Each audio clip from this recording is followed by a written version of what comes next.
سلام عميتون كبراتن كبرانن ازي برايم تقرينيا يون حز زوارنا لكم معباتات قريبنا لنا حدشي تخلاتتنا چانالنا سبسكرايب ناقبركم ناباخم نبلوم اوانا قداس المعباتات كتكاتون نعدمكم نحزيز غربنا يوم معباتات ناباخم كبليم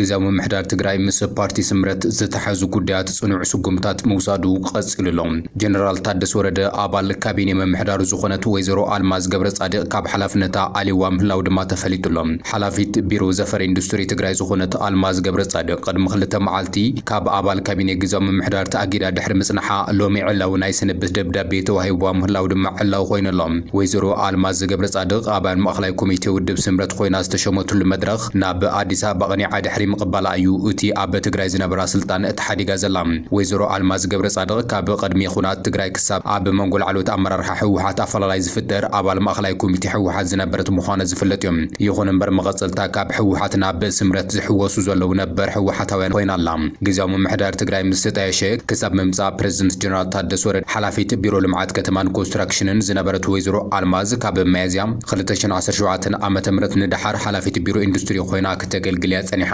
ጀነራል ታደሰ ወረደ ነታ ሓላፊት ቢሮ ኢንዱስትሪ ካብ ማእከላይ ኮሚቴ ድሕሪ ምእጋዱ ብርክ ዝበሉ ተቃውሞ ክቐርበሉ ጸንሐ ኮይኑ ካብ ቀደሙ እውን ሓቋፊ ኣይነበረን ዝተባሃለሉ ምሕደሩ ኣብዚ ሕዚ እዋን ጠቕሊሉ ብህወሓት ከም ዝተጨወ እዩ ዝግለጽ ዘሎ ህወሓት ሓላፊት ቢሮ ካብቲ ውድብ ጥራሕ ክኾኑ እቲ ዝነበረ 50 ክድመሩ ሓደ ብምጥሓስ ሙሉእ ብሙሉእ ደጀን ምቁጻር ኣንፈት ኣቐሚጡ ይንቀሳቐስ ምህላው ዝፍለጥ ኮይኑ ኣባላት እቲ ውድብ ዘይኾኑ ሓለፍቲ ቀስ በቀስ እናተኣለዩ ምዃኖም ይግለጽ ኣሎ ካብዚ ሓሊፉ እውን ብህወሓት ኣብ ጥርጣረ ዝኣተው ከም በዓል ጀነራል ታደሰ ወረደ ሓዊሱ ዓለም ገብረ ዋህድ ሓላፊ ቤት ጽሕፈት ፕሬዝደንት ኢሳያስ ታደሰን ሓላፊ ስልያት ወልደ ዕንበብን ወፍሪ ከም ዝተጀመረሎም ካብ ኣስመራ ብዝተቃልሐ ናይ ህወሓት ፕሮፓጋንዳ ምርጋጽ ተኻኢሉ እዩ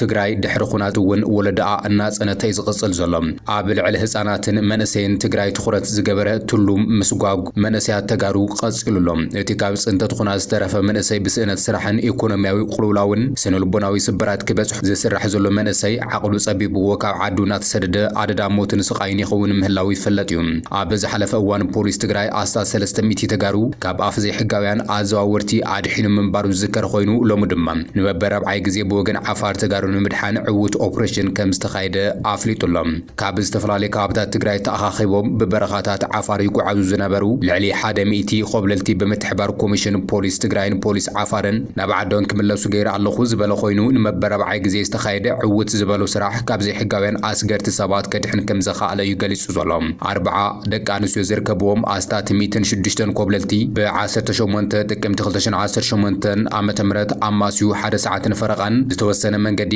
ኣብ ሓንቲ ተሽከርካሪት ተጻቂጦም ምስተጓዓዙ ኣብ ኬላታት ድማ ብእግሮም እናሰገሩ ኣብ ዓፋር ምስ በጽሑ መሊሶም ናብ ሓንቲ ተሽከርካሪት ተሰቂሎም ተጓዓዙ ፖሊስ እቲ ክልል ምስ ኮሚሽን ፖሊስ ትግራይ ብምትሕባር ተታሒዞም ናብ ዓዶም ክምለሱ ከም ዝተገበረ ሓላፊ መምርሒ ሓለዋ ትካላት ኮማንደር ተስፋይ ግደይ ተስፋ ሕሙር ኣይገሊጹ ዘሎ እዞም ኣብ ክልል ዕድመ 16 ክሳብ 25 ዝኾኑ ወገናት መን ከም ዘበገሶም መን ይገንሑም ከም ዘሎ ኣብ ዘይፈልጥሉ ኩነት ኮይኖም ደለልቲ ብርሕቀት እናመርሕዎም ብሓደገኛ ጉዕዞ እንትኸዱ ብምትሕባር ክልቲኦም ኮሚሽናት ፖሊስ ከም ዝተሓዙ ድማ ካብ ትግራይ ዝወፀ ዜና እዩ ዕላው ገይሩ ዘሎ እቶም ኮብለልቲ ብግዶም እቲ ኣንፈት ዝኸድሉ ዝነበሩ ቦታ እኳ ክዝክርዎ እንተዘይኻሉ ጸልማትን ሓደገኛ በረኻን ኣድኻሚ ጉዕዞ ሓሊፍና ብህይወት መሬት ዓድና ምርጋጽና ነመስግን ክብሉ እዮም ገሊጾም ዘሎም ካብ ትግራይ መበገስ ገይሮም ኣብ ገማግም ባሕሪ ጅቡቲ ዝዓልቡ ህፃናት ዝርከብዎም ተጋሩ ዝዓዘቡ ወገናት እቲ ተጋሩ ካብ ዓዶም ክስደዱ ዝገብር ዘሎ ናይ ጥፍኣት ፕሮጀክት ጠመተ ክውሃቦ ማዕዳ ይቕርቡ እዮም ዘለው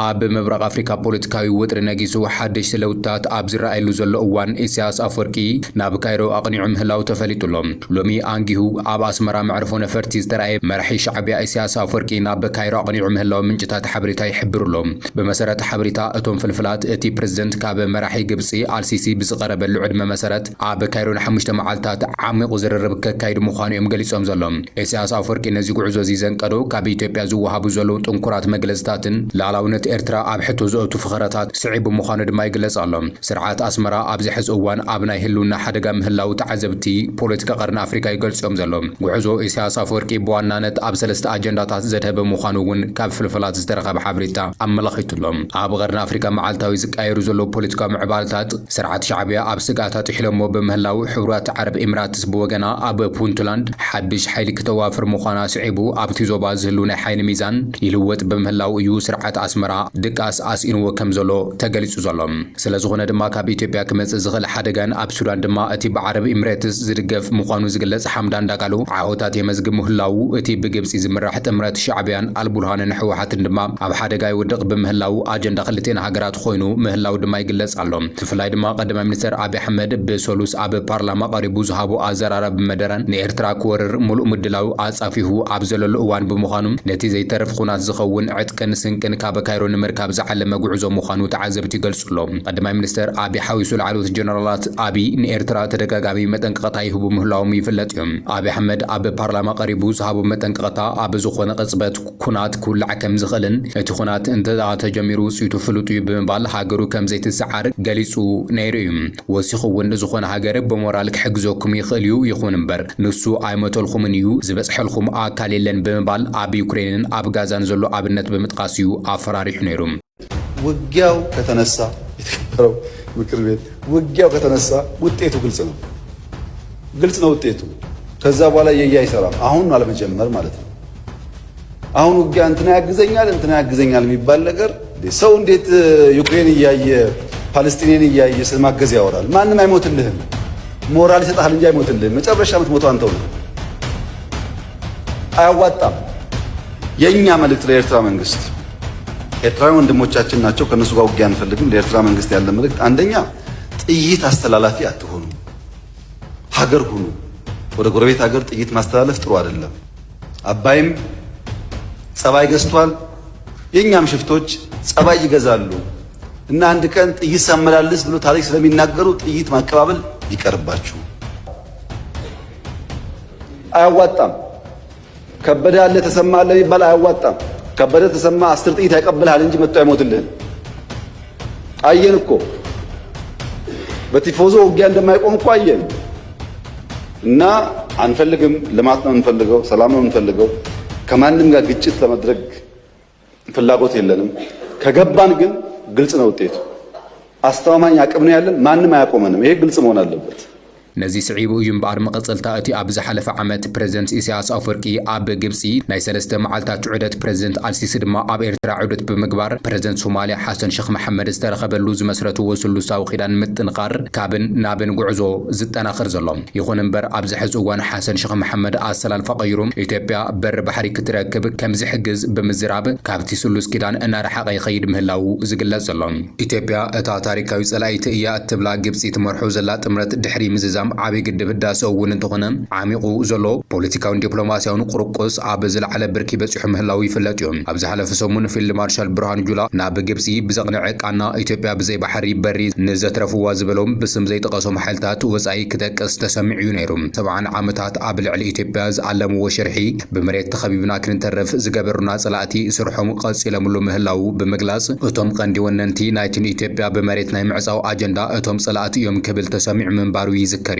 እዚ ከምዚሉ እናሃለወ እቲ ሰፊሕ ደገፍ ግብፅን ኤርትራን ከም ዘለዎ ዝንገር ሰራዊት ሱዳን ካብታ ኣገዳሲት ምዕራብ ሱዳናዊት ከተማ አልፋሽር ብሓይልታት ዳዕመ ሰሪዕ ተደፊኡ ድሕሪ ምውፅኡ ኩነታት ሱዳን ኣዝዩ ኣተሓሳሰቢ ኮይኑ ምህላው ይግለጽ ዘሎ ክልቲኦም ወገናት እቲ ዓብደልፈታሕ አልቡርሃን ዝመርሖ መንግስቲ ሱዳን ዘለዎም ደገፍ ብወግዒ ዘይግለጽ እኳ እንትኾነ ጉዳይ ሱዳንን ድሕርቲ ብዳዕመ ሰሪዕ ዝፍጸም ከም ዘሎ ዝንገር ኣሸቓሊ ቅጽፈታት ሰላማውያን ሰባት ቀንዲ ኣጀንዳኦም ክልቲኦም መራሕቲ ክኸውን ከም ዝኽእል ድማ ይግመት ኣሎ ኤርትራ ምስታ ታሪካዊ ጸላኢት ኢትዮጵያ ተረኺባ ምዝታ ድሮ ካብ ሰበስልጣናት ኢትዮጵያ ምላሽ ዝመስል ስምዒታት ይንጸባረቕ እዩ ዘሎ ኣምባሳደር ኬንያ ባጫ ደበሌ ሎሚ ኣብ ጉዳይ ዓሰብ ኣመልኪቱ ብትግርኛ ዝዘርግሑ ጽሑፍ ብዙሓት እናተቐባበሉ ይርከቡ ዓሰብ ብሽርሒ ጸላእቲ ዝበሎም ዝተወሰደ እምበር ናይ ኢትዮጵያ ቅርሲ ክብል ኣብ ኤክስ ገጹ እዩ ኣስፊሩ ዘሎ ባጫ ደበሌ ብወገን ኤርትራ ቀዳማይ ሚኒስትር አብይ ኤርትራ ኣመልኪቱ ኣብ ፓርላማ ዝተዛረቡ ስቁታ ምምራፃን ብዙሓት ኣዘራረበ ኮይኑ ዝቐንየ እኳ እንትኾነ የማነ ገብረ መስቀል ንአብይ ዝቐረቦ ክሲ ግን ኣገራሚ ኮይኑሎም አብይ አሕመድ ዓሰብ ንኢትዮጵያ ክወሃብ ቃል ኣትዩለ እዩ ንዝብል መደርኡ ኣይተ የማነ ገብረ መስቀል ኣዋጅ ሕማም ክብል ምላሽ ይብሉሎም ሚኒስትር ዜና የማነ ገብረ መስቀል ሕማም ኣዋጅ ዓሰብ ኣብ ግዜ እናተጋህደ ሓደገኛ እናኾነ ይመጽእ ከም ዘሎ ብምምልኻት ኣብዚ ሕዚ እዋን ዝቐርብ ዘሎ ሞጎት ንኣድላይነት ምምጥጣር ንገጽ ቀይሕ ባሕሪ ምስ ኩነታት ሰዓቐይ በዝሒ ህዝቢ ተኣሳሲሩ ምቕራቡ ሕማም ኣዋጅ ዓሰብ ክብል ምላሽ ይብሉሎም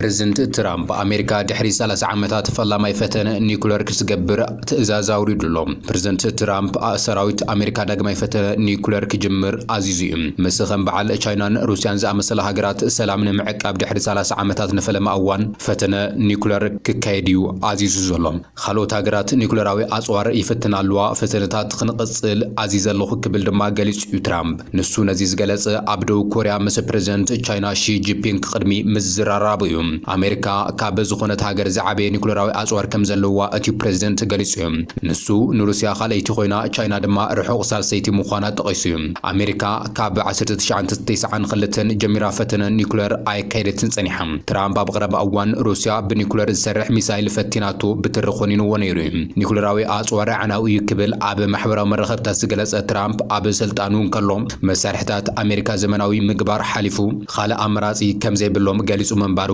ይዝከርዩ ንሱ ወሲኹ ቻይና ዘለዋ ኒኩለራዊ ኣጽዋር ኣብ ውሽጢ 5 ዓመት ምስ ናይ አሜሪካ ማዕረ ክኸውን እዩ ክብል እውን ገሊጹ እዩ እቲ ፈተነ ኒኩለራዊ ኣጽዋር ብኸመይ ከም ዝካየድ ዝርዝር ሓበሬታ ኣይሃብን ትራምፕ እንተኾነ ግና ኣብ ቀረባ እዋን ክጅመር ምዃኑ እዩ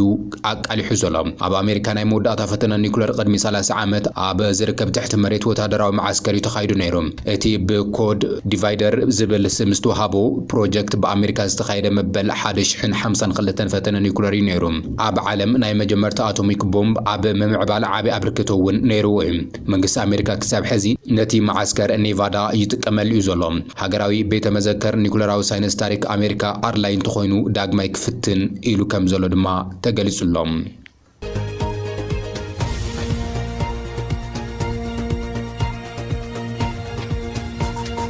ኣብ ዞባ ደቡብ ምብራቕን ወረዳ ሕንጣሎን ማርያም ናዝረን ከባቢኡን ናይ ስነ ጥንቲ ምርምር ኳዓትን ክጅመር ምዃኑ ተገሊጹ ቢሮ ባህልን ቱሪዝምን ትግራይ ጥቅምቲ 18 2018 ዓ.ም ከም ዝሓበሮ ኣብ ልምዓት ቱሪዝም ሓድጊ ዓቕምን ፍልጠትን ትግራይ ዓቢ ተራ ክህልዎ ተስፋ ዝግበረሉ ፕሮጀክት ዘለቐይ ሓድጊ ኣብ ኢትዮጵያ ኣብ ማርያም ናዝረን ከባቢኡን ናይ ስነ ጥንቲ ምርምር ኳዓትን ክጅመር ዝኽእል መድረኽ ዕላውነት ኣሳሊጡሎም ኣብ ዝሓለፈ ዓመት ኣብ ምጅማር ፕሮጀክት ዘለቐይ ሓድጊ ኣብ ኢትዮጵያ መሰረት ዝገበረ ሓበራዊ ሰነድ ስምዕነት ስራሕ ኣብ መንጎ ቢሮ ባህልን ቱሪዝምን ትግራይን ዩኒቨርሲቲ መቐለን ማእኸል መጽናዕቲ ፈረንሳይን ከም ዝተፈረመ ዘዘኻኸረ እቲ ቢሮ ሰለስቲኦም ትካላት ናብ እቲ ፕሮጀክት ዝጅመረሉ ማርያም ናዝረ ብምውራድ ትዕዝብቲ ምይይጥ ከካይዱ ጸኒሖም ምንባሮም ድማ ተገሊጹሎም እቲ ፕሮጀክት ብቐንዱ ኣብ መጽናዕትን ምርምርን ምህናጽ ዓቕምን ሕብረተሰባዊ ለውጥን ጽገና ሓድግታትን ዘለቐ ልምዓትን መካነ ሓድግን ልምዓት ቱሪዝም ትኹረት ዝገበረ ኮይኑ ኣብ መንጎ ቱሪዝምን ሓድጊ ዓቕምን ፍልጠት ትግራይ ዓቢ ተራ ክህልዎ ተስፋ ዝግበረሉ ከም ዝኾነ ድማ ተገሊጹ እምባርኸስ ክቡራትን ክቡራንን ሎሚ ናባኹም ዘዋድናዮም ምዕባልታት ነዚኦም ይመስሉ ነይሮም ስለ ተኸታተልኩምና ዜና ነመስግን ቻናልና ሰብስክራይብ ብምግባር ቤተሰብ ክትኾኑ ንዕድም